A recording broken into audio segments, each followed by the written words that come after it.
Welcome to a brand new episode of Crit Dad, the only place that you can go to see all the butts of Southern California. So here we are, CBR number 3, and was feeling pretty spicy today. So I think I can take this whole field, but we'll soon find out that does not happen. Everybody is looking for their place in line here. I am already nervous. 600, 700, 800 watts. I have to get to the front immediately is what I'm thinking, which, brings into the whole idea of patience. We're 47 seconds into the race. And, so good rule of thumb. First, I don't know, couple of laps, just sort of see what's going on. Don't spike to 600-700 watts, or just hang out. Just see where the field slows down, see where they pick up speed, sort of, see how the corners are working. No, I didn't do any of that. So my thoughts were get to the front as fast as possible, burn all the matches, and don't look back. So, Cat 4 style out of the gate. No, but really, I had a little bit more fitness, so I had a little bit more confidence, and that doesn't really translate to blowing the doors off everybody, even if you're a little bit more fit. So I learned that in this race by just spiking a ton. Looking back at it, I think I created the most power ever that I have done for 40 minutes. So good improvement, but here we go. I'm just trying to scoot up. But anyway, the goal for me was to not be in the middle. That's why I'm moving up.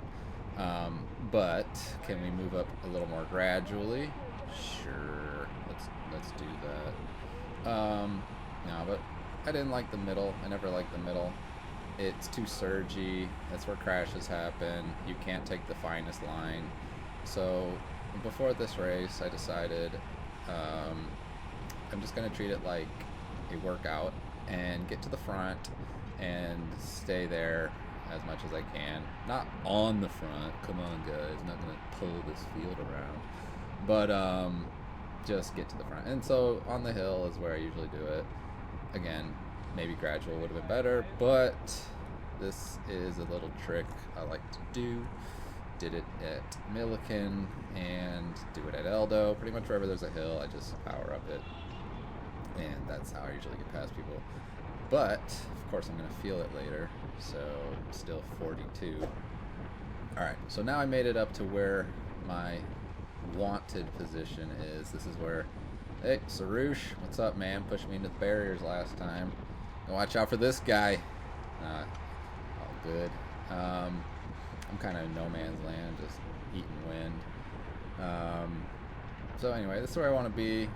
Top 10 wheels, I guess. That was my idea. And I feel a lot safer out here, to be honest, because you can pick the line you want. You don't have to deal with people slowing down. You don't have to deal with the group moving around.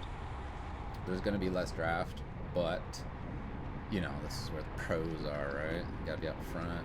Got to dictate the pace of the race. Pick that inside line. Anyway, there's Jax. What's up, man? In the big orange. Missed you. Totally. Raced right next to you. Didn't know you were there. Yeah. Come out, say hi. Met some new fans. Awesome to meet you guys in person. Alright, so let's line this up. I think there's some preems coming up, and you get to watch a big old mistake that I've been doing over and over again. Let's see if this is the preem lap. No, not this one. Okay. I think that we are about to roll into this preem here. The Velo Kings guy in front of me was pretty strong. Ended up following that guy a lot. Oh, no, I gotta get up here. Okay. Fast forward a few meters. Nope, still not the preem. Alright, well. So that's the first attack, if you want to call it that. around 8 minutes into the race. It's still way too early. I'm not gonna follow this out. You know, I said I'm gonna follow out attacks. I'm gonna cover them if they're within 15 minutes of the end.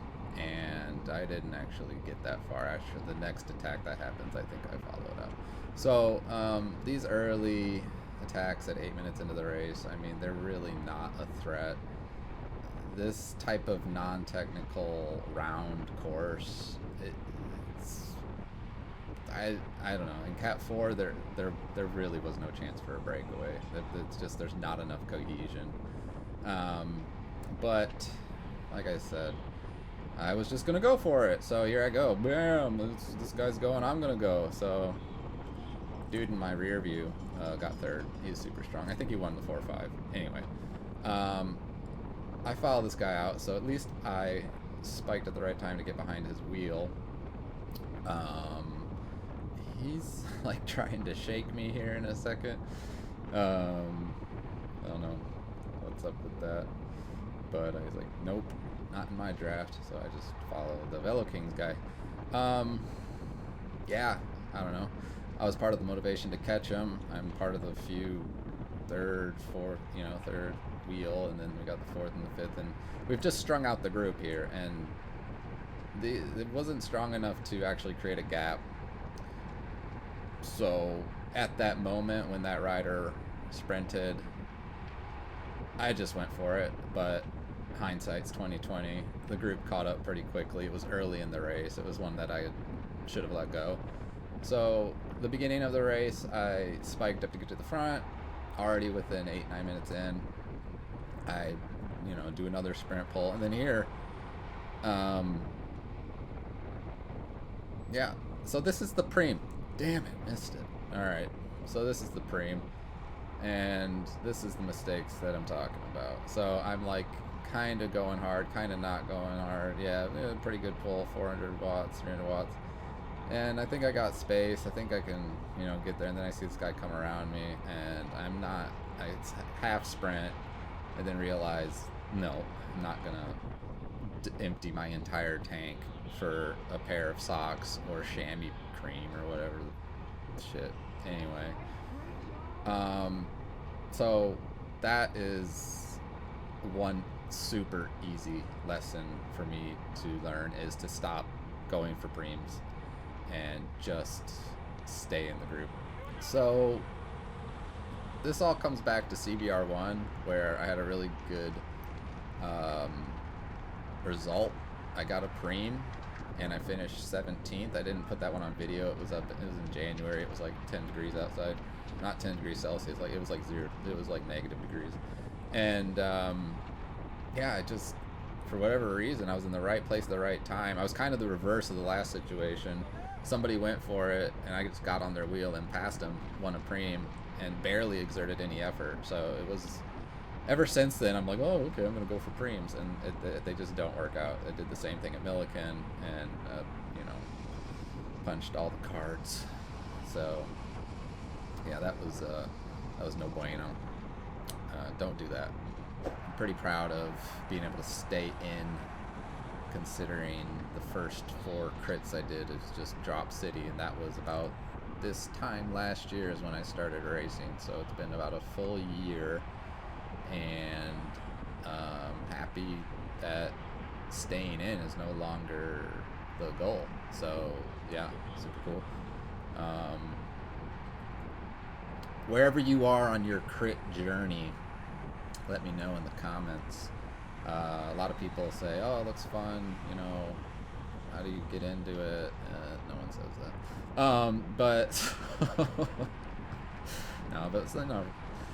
Friends see the races, and they're curious, but they're nervous, and they don't want to crash either. So come out to Eldo in Long Beach.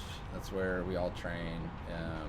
That race for me was scary in the beginning, but now it's very calm, actually. Average speed is about 25 miles per hour, and everyone takes care of each other. You don't really fight for wheels. It's a great place to learn. So I encourage everyone to come out to Eldo this year. Next race starts Tuesday, the 28th. So see you there. I won't be there at that one, but I'll be the next one. Edgar in the Pedal Mafia kit, looking fly, taking a huge pull for everybody. That's right, we dress up for other men. I thought about what kit I was going to wear. Map, head to toe. I was like, do I want to crash and ruin this kit, or should I just put on some old trashy stuff and look like a dweeb? But no, gotta look fly for a bunch of other dudes bicycling.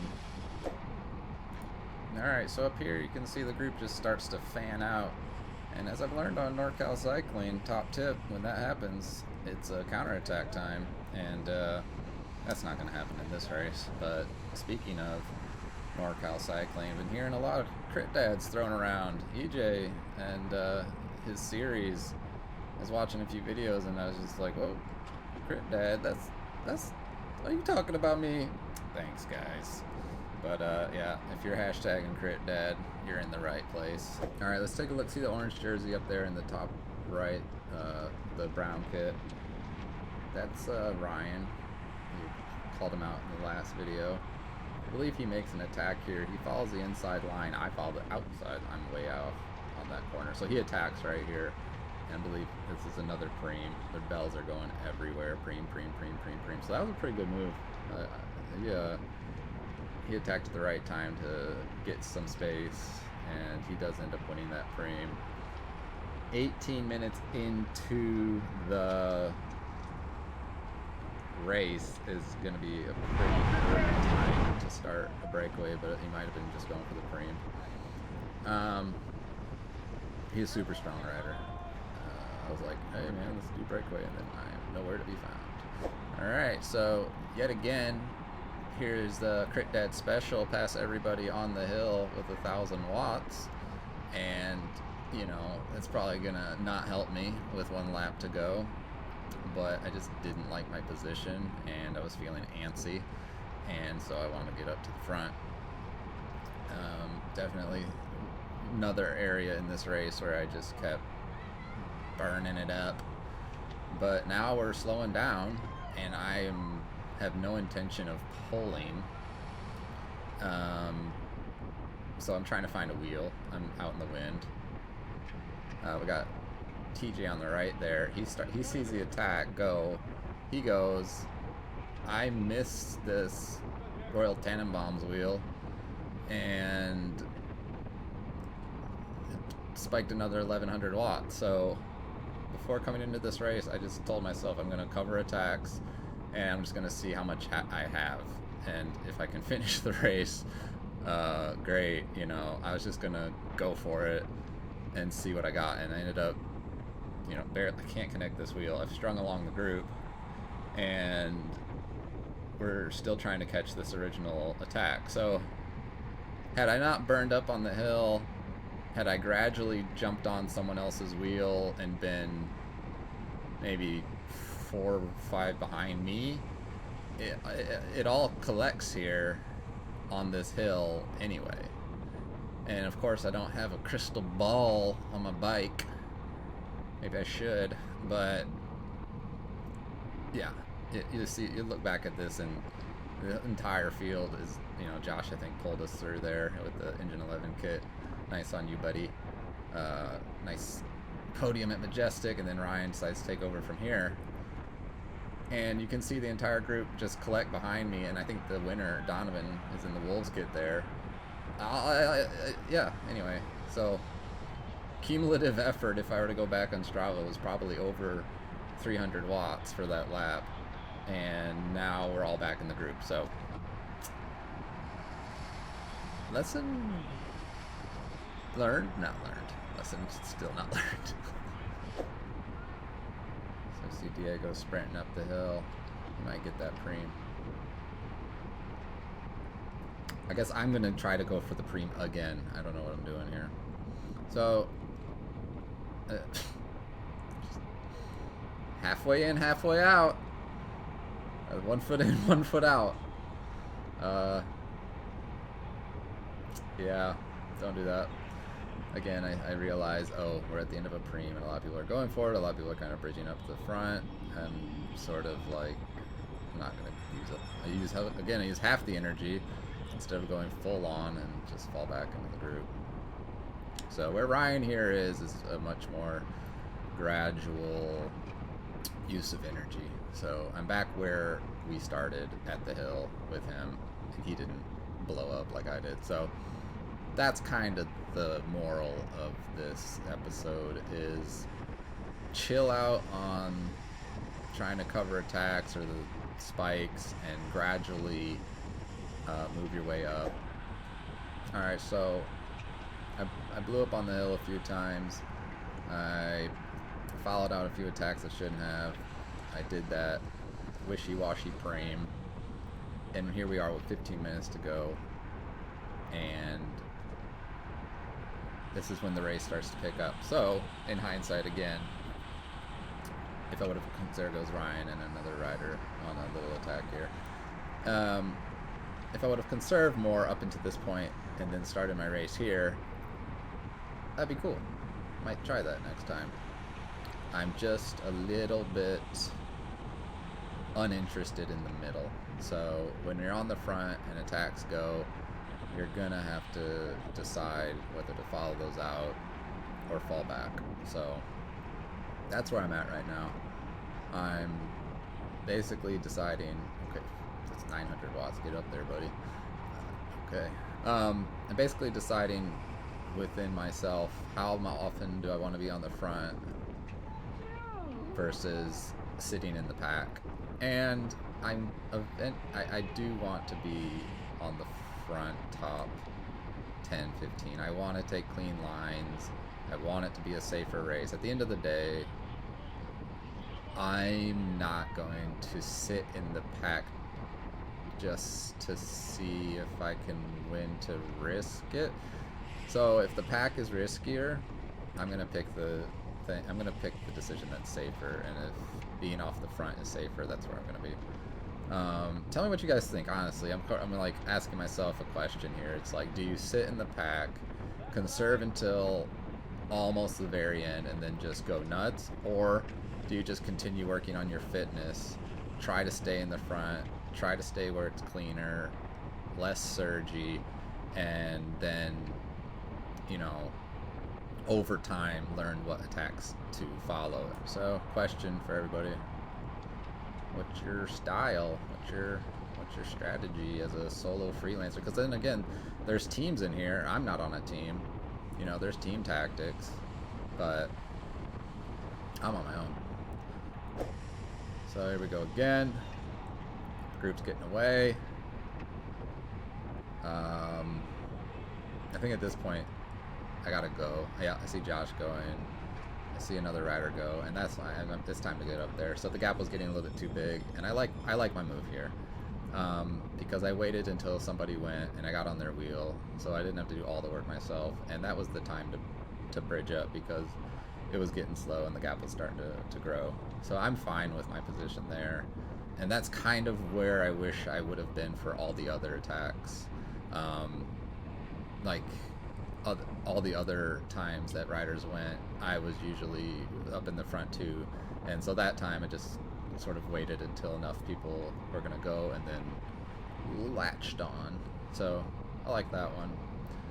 I'm totally fine with that. So here's the bell lap. I'm, you know, second wheel with everyone else going over the start finish. That's Donovan up front, solo breakaway. He's gonna take it, and I'm looking for someone to follow, because yeah, I'm like too close to the front, but yeah, I took that way outside, so now everyone who took it on the inside is ahead of me. And then, all right, there goes Diego, third place. So I'm in the position, and then with the wheels there is Benjamin, Patton. So that's second and third. So I'm in the same place as the podium winners, but I don't have anything left, so it doesn't matter. So it wasn't that I was out of position, it was that I'm dying here. So I'm coasting. That's it, man. This is it. This is the final lap, man. You can't coast here. Like, I get it. There's nowhere for us to go if we're in this pack here. And now it's just like, oh, with the 1,000 watts up the. And everyone else did it better or had more power. Yeah, me and Josh are. That's it. So, if you only look at that moment, which I did for like the rest of the day, I felt like crap. But when you look at the whole race, you see how much energy you put into it, and you know, the mistakes and just the learning. And at the end of the day, you gotta have compassion for your training and who you are. Yeah, so that's it, guys. Thanks for coming along. I hope you learned something, or were entertained, or I don't know, like what just you guys just let me know let me know at the races. Let me know in the comments. I appreciate hearing from you guys. Marietta next week, April 1st. I'm gonna be there, so bring your butts there. And Eldo, come out to Eldo. It's just a great place to learn. Anyway, hope you had a good time. I did, and I will see you at the next race. All right. Pray when you go to sleep, you just see dubs off in your dreams. Cause there's no L's or I in team when you go. Pray you only call me when you need